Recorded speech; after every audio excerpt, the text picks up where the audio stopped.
Hello, everyone. Thank you so much for joining us today. Welcome to Let's Have Renaissance, a podcast about writing, editing, publishing, literature, the arts, and more. I am Ito Otini. And I'm Makaya Otini, and today we're speaking with Boris Fishman. Boris is the author of 3 critically acclaimed novels and 1 memoir. His journalism has appeared in The New Yorker, The New York Times, The Washington Post, The Guardian, and elsewhere. He's taught at Princeton, the University of Montana, and most recently, the University of Austin. We're excited to be with him today.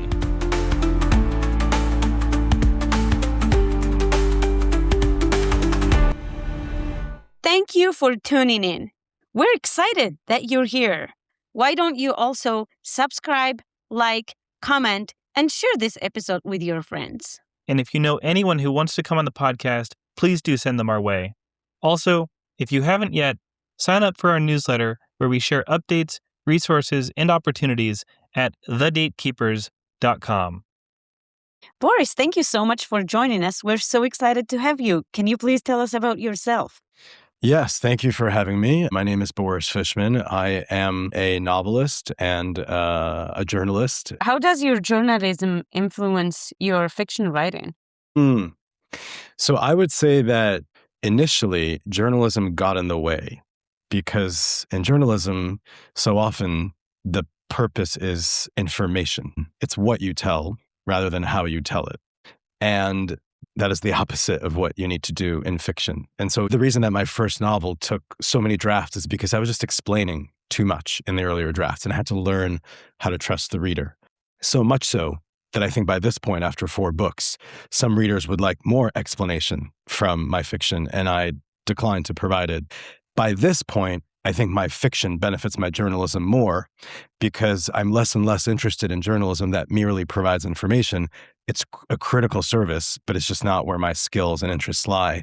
For me, by this point, journalism and nonfiction generally is synonymous with the techniques and the craft of fiction, except for the fact that it all happens to be true. I think whether you're a reader or a writer or a thinker or just a human being, there is no greater skill than the willingness to change your mind when confronted with information that feels reliable and diverges from your past experience.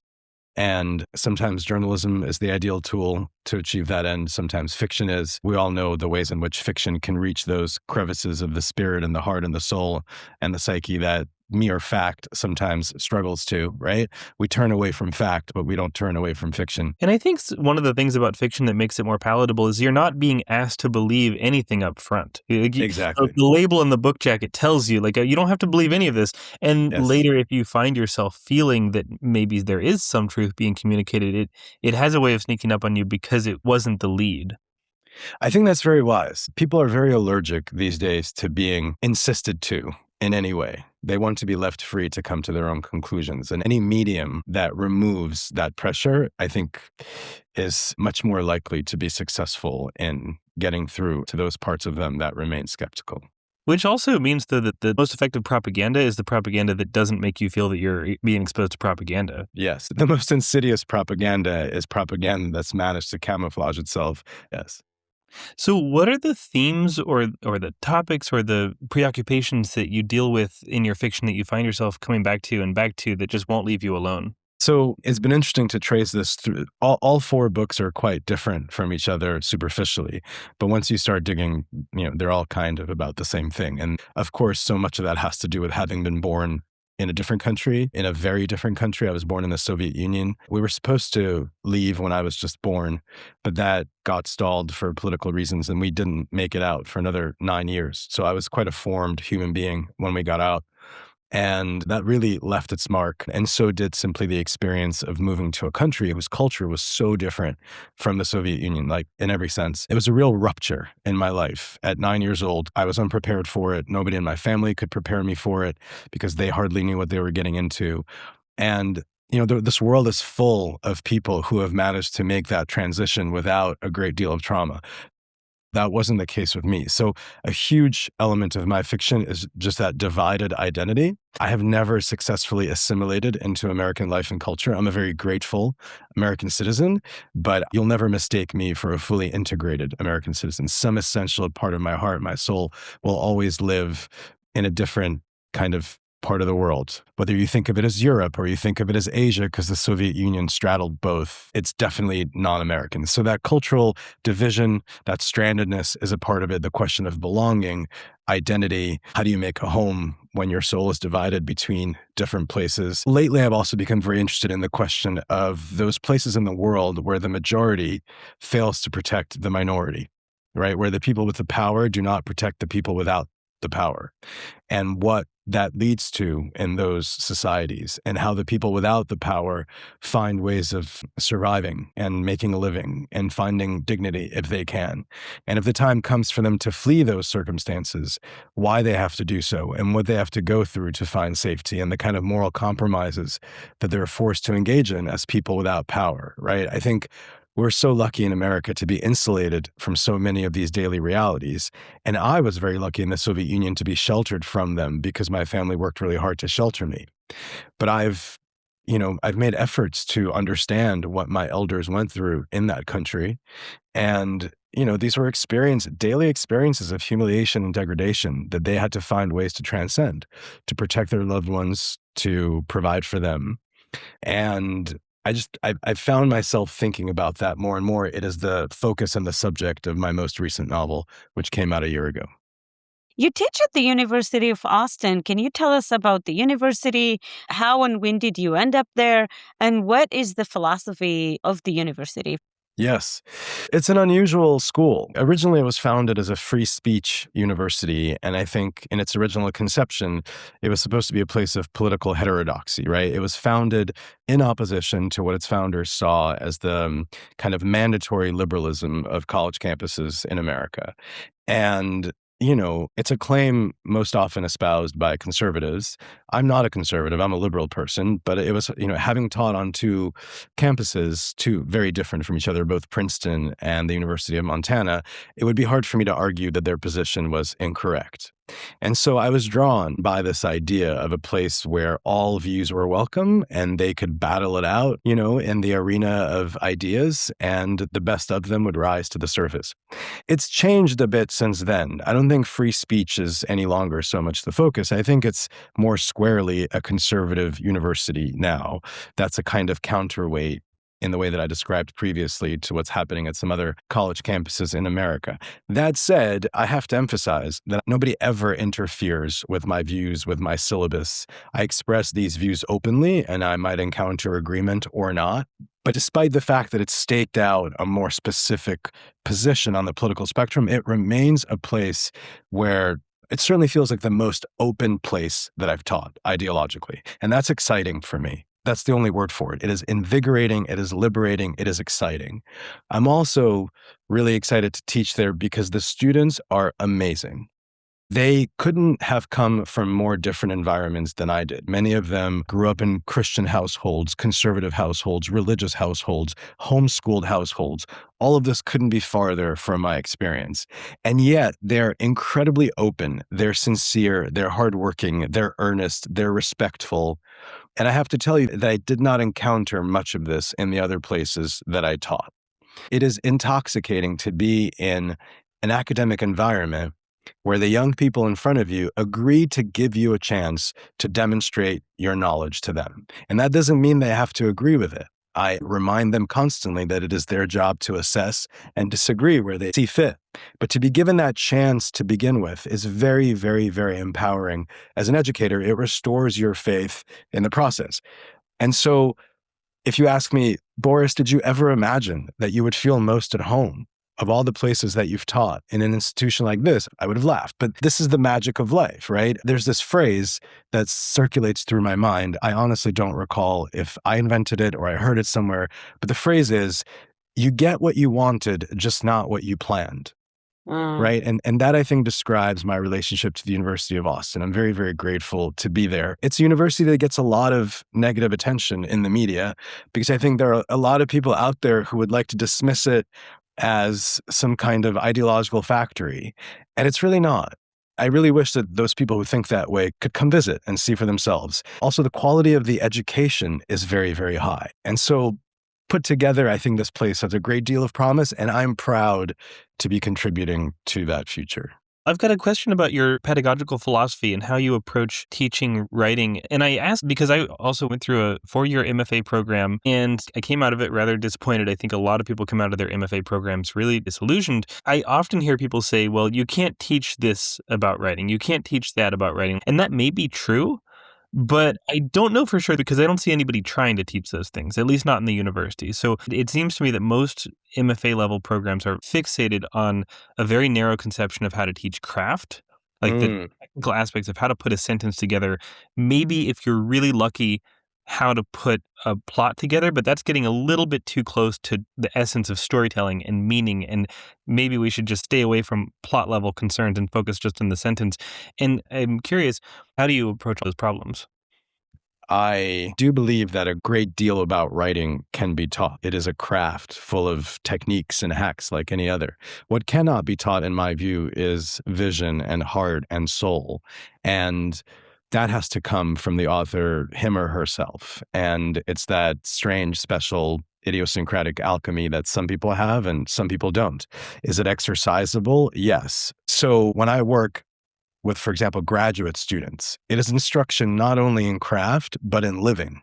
I think we have failed if almost every office hours doesn't turn into some kind of therapy session where we're discussing, the meaning of existence and the student's life and writing life as much as anything else. I am curious, what is your opinion on the difference between storytelling and writing? Do you think that someone can be a good writer but not a good storyteller, or vice versa? Or if you are a good writer, does that mean that you are a good storyteller? Great question. Great question. And by the way, the pitch that I make to these students, because I'm under no illusions that most of them are going to try to become writers, the pitch that I make to them is what we're learning here is how to tell a story. And how to tell a story is going to be essential to you, whether you become a writer or not. If you are going to be arguing a case in a court of law, or trying to persuade people to invest in your business, or making a stump speech, right, politically, because you want people to vote for you, or even trying to tell a joke to impress that boy or that girl at a party, you need to know how to tell stories. It's a skill that's essential in almost every walk of life. Because if we're going to be honest, writing per se is having a difficult time in the world. Storytelling is not. Storytelling is as old as time. It is as old as we are, right? We're hardwired to be curious about how stories turn out. These days, not a lot of people want to consume these stories on the printed page. But as you can see from the popularity of Instagram, TikTok, YouTube, right, the quality of the stories in these media vary. But a great story continues to compel massive audiences. It's just usually visual these days rather than written. And so to belatedly answer your question, I think you have to be an incredible storyteller to be a great writer. I don't think you have to be a great writer to be a great storyteller. What's your favorite book and what's your favorite story, and are they the same? What a great question. When I was coming up as a writer and learning my skills in my 20s, I had a succession of authors who sort of moved me deeply from book to book to book. And one that I sort of think of with great love, not a very well-known writer these days, is a writer by the name of Bernard Malamud. His best-known novels are The Natural, which is a baseball novel that was made into a movie with Robert Redford. I'm not very interested in baseball, so it left less of a mark than some of the others. Part of the reason I love him is because he is a moral writer. There's a great moral concern in his fiction. I'm thinking in particular of two novels. One is called The Assistant, a slim book. One is called The Fixer, a much longer book. And he was an avowedly Jewish writer. He didn't lead with that, but it infused his work because that was a central part of his identity. And to the extent that he's remembered, he's usually grouped with Philip Roth and Saul Bellow, the two other giants of Jewish American literature in the 20th century. But both Roth and Bellow leave me completely cold compared to Malamud. And that is a minority opinion if you've ever heard one. But, as you get older and you move forward, you have other idols. Gabriel Garcia Marquez meant a lot to me when I was even younger. An American writer named Jim Harrison meant a great deal to me in my 30s. I can't say that there is for me these days an author to whom I return in this way from book to book for sustenance. There are individual books that have changed my life, and I can name some, but I don't know that there is a single author who any longer serves for me as a kind of lodestar in this journey. Do you think that's because you're older, or do you think it's because, and maybe this is also like a part of being older, is you get exposure to a wider breadth of material, but do you think it's because of your life experience, or do you think it's because you are more aware of just how many books are out there, and instead of becoming attached to an author, you become attached to the best thing that any given author produced when you encounter it, but not necessarily to that author's lesser works? Yeah, I think when you're younger and less confident as a reader, you sort of imbibe what the culture has to tell you about what matters in literature. And I think the cultural canon can be very forgiving, if not overly forgiving, of the output of certain authors, right? A certain author is held up to be a genius without great discernment about which of their works really deserve that title. And as you get a little bit older and trust your senses a little bit more, you've written some novels of your own, you allow yourself to conclude that that novel is brilliant, that novel is okay, and that novel is bad. And there's absolutely no reason to regard that author as uniformly brilliant when so much of their output is weak. And, it might be an unpopular opinion at a party, but it doesn't change that being the truth. So that's a part of it. Another part of it is I think I'm also reading less than I used to. The more one teaches, the less one reads, right? And I think that's a great failing of mine. And one of the great efforts that I'm undertaking in my life now is to rescue time from teaching, from parenthood, from the phone, to rededicate myself to more reading of the kind that I was doing in my 20s, when, of course, it was so much easier because I was a single person with one career rather than five, which is what I have now. So I do want to emphasize that there's a personal failing there as well. I'm encountering fewer authors than I used to. I asked that question in part. So I was recently reading Tennessee Williams' essays, and he made a comment in one of those essays about I guess it was, at the time, it was just a piece of folk wisdom among writers and artists, that the good, proficient writers or artists put out pretty uniformly solid output, but the great writers and artists are the ones who they have a few really amazing masterpieces, and then most of what they put out is garbage. And the question was, why is that? It wasn't whether that was the case. And there were different schools of thought about why that is. Do you think that's true at first? And secondly, do you have a theory of why that might be? It's a fascinating question. And just honestly, I don't know. I think part of the reason I don't have an answer is because one of my great fears about myself as an author is that I fall more squarely into the former camp, where I'm capable of proficient work that never really achieves immortal status. And one of the questions I've been asking myself as I've been contemplating future work is, what does it take for you to discover inside yourself that wildness, right, if it exists? And I believe it exists. I just haven't managed to tunnel down to it as a human being yet, for a variety of reasons. What does it take to find that wildness that at least gives you the chance to try for a masterpiece, even if you fail and end up with garbage instead, right? Like, it's just a different baseball field, to continue using that metaphor, than the one where I've been playing. And I want to know how to get there, and I haven't yet, but I think that's also part of the reason that it's hard for me to answer that question. Now, the other thing I want to say is, I think it's amazing when a reading culture anticipates new work by its best writers with eagerness, and when that new work is a dud, they have the patience and the forgiveness to say, hey, we were excited, but this is a hard thing to do. Maybe the next one will be the masterpiece we've been waiting for. I don't know that the culture does that very much. My understanding is that it used to a little bit more a couple of generations ago. I'm very, very fortunate in that my publishing house has stuck with me through 4 novels, which have been critically successful, but not commercially successful except for the first one. It is a compliment and a privilege that I think is rare these days, because most of the time, right, a single strikeout and you're done. Speaking of your novels, we always ask our guests to read. Do you have an excerpt that you would like to share with our audience?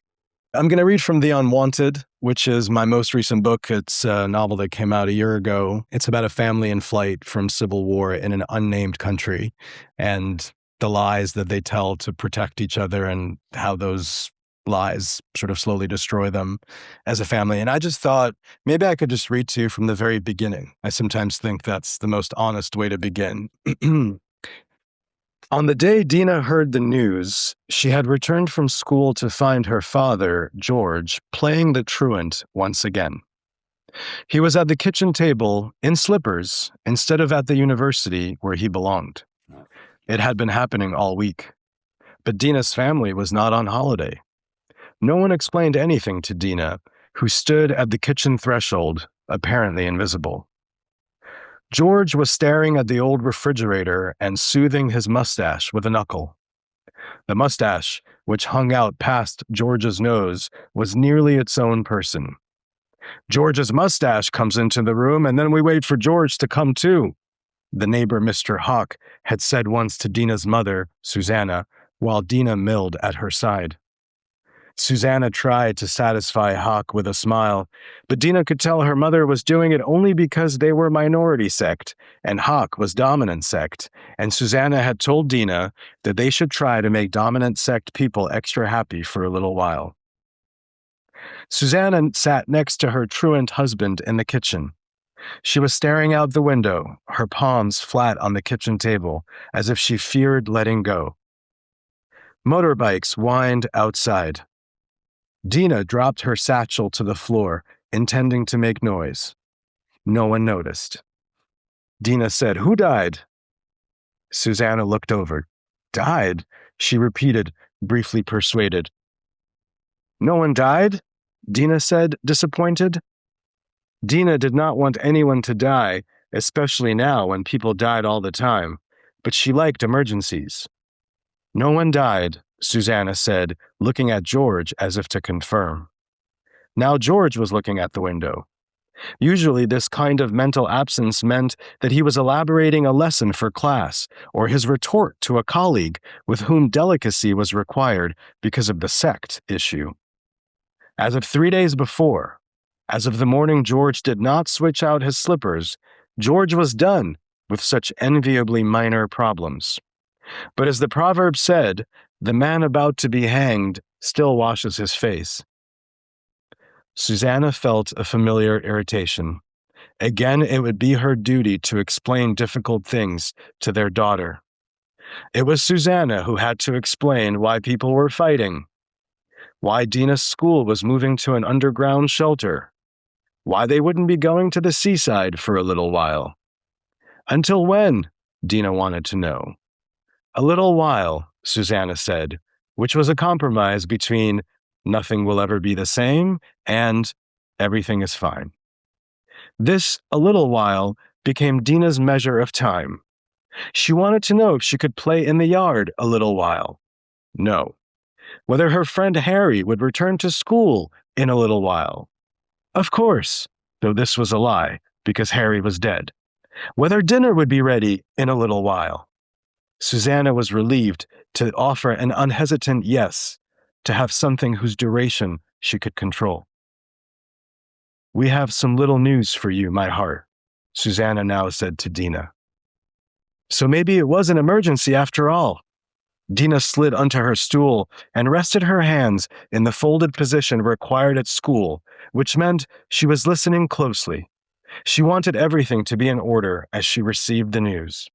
She wasn't even shifting around in her uniform, which by virtue of Susanna's constant starching was a great enemy. "I'm ready," Dina announced. Susanna extended her hands. Dina placed her palms inside her mother's. "Who combed out your hair so nice for you?" Susanna said. "There's a new teacher," Dina said. "She's young. She's nice. She says my hair is like a wood." "What's her name?" Susanna said. "I don't remember," Dina said. "Your hair is like a wood, like the strings of father's oud," George said, coming alive. "Is she minority or dominant?" "Who?" Dina said. "The new teacher." "I don't know," Dina said. George made a noise of bewilderment. How could you fail to know such a thing about a person? As a piece of information, you could hardly avoid it. His daughter lived in the clouds. Susanna rose, letting go of Dina. But she had stood for no reason. She sat back down. She needed a new place to put her hands. She rose again, stood behind Dina, raked Dina's long curtain of hair. Susanna had admonished herself not to take advantage of the tranquilizing qualities of this activity. Dina was not a toy. But Susanna could not resist now. "What I am about to say to you no one is to know," Susanna said, bending close to Dina's ear. Susanna's palms ran with sweat. Do you understand? If Grandma calls, you must be just as bored and sullen as always, okay? No one is to know. Promise. Promise, okay, Dina said. We will be leaving, my heart. Dina continued to await information, but none came. The apartment? She said with new disappointment. A new apartment could be exciting, but she had wanted something riskier. A trip to the seaside, a move to the seaside. No, Susanna said, starting a braid. Are we moving to the seaside? There's no way that's what it would be now that Dina had said it, but she couldn't help herself. Susanna stared at George, but he remained silent. Farther, Susanna said. But there will be sea, yes. The braid finished, Susanna made herself let go of the hair and returned to her seat so she could look at Dina. She folded the hands in her lap, then unfolded. Far away like what? Dina said with suspicion. Like another country, Susanna said. But we can't speak about it, okay? It's for us, here, only. Thank you. Awesome. Thank you so much for making the time. It was a really wonderful conversation. I'm so grateful for your interest. Thank you for having me. Yeah. Thanks for coming on. Take care. Have a great day. Take care. Bye-bye. Bye-bye.